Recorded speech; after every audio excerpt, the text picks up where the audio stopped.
బొత్స సత్యనారాయణ ఒకప్పుడు కాంగ్రెస్ నాయకుడు, మాజీ కాంగ్రెస్ మంత్రి. ఆ తరువాత ఆయన పిసిసి చీఫ్గా కూడా చేశారు. కాంగ్రెస్ హయాంలో ముఖ్యమంత్రి కావాల్సింది అధినాయకత్వం సహకరించలేదు, ఆయనకి కిరణ్ కుమార్ రెడ్డిని సీఎం చేసింది. అది పక్కన పెడితే ఆ బొత్స సత్యనారాయణ తర్వాత వైఎస్ఆర్ కాంగ్రెస్ పార్టీలో చేరడం, జగన్ ప్రభుత్వంలో మంత్రిగా చేయటం, కంటిన్యూగా 5 సంవత్సరాలు చేయటం నడిచిపోయింది. తర్వాతన ఆయనకి మళ్ళీ ఎమ్మెల్సీ ఇచ్చి ఆయన్ని శాసనమండలిలో ప్రతిపక్ష నాయకుడిగా, అధికార పక్ష నాయకుడు ఇప్పుడు ప్రతిపక్ష నాయకుడు ఆయన కన్ఫామ్ నడుస్తున్నది.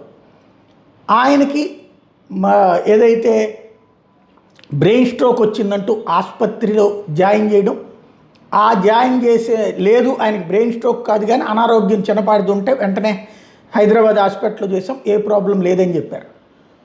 జగన్ నుంచి మరి ఆయనకి ఏమైనా ఫోన్ వచ్చిందో లేదో తెలియదు, వచ్చుంటే వాళ్ళు స్క్రోలింగ్ చేసేవాళ్ళు కదా, చెప్పేవాళ్ళు కదా. బట్ పవన్ కళ్యాణ్ స్పందించారు, బొత్స ఆరోగ్యం బాగుండాలని కోరుకున్నారు, ఆయన త్వరగా కోలుకోవాలని కోరుకున్నారు, చాలా బాధపడ్డానని చెప్పుకొచ్చారు. ఇది ట్విస్ట్.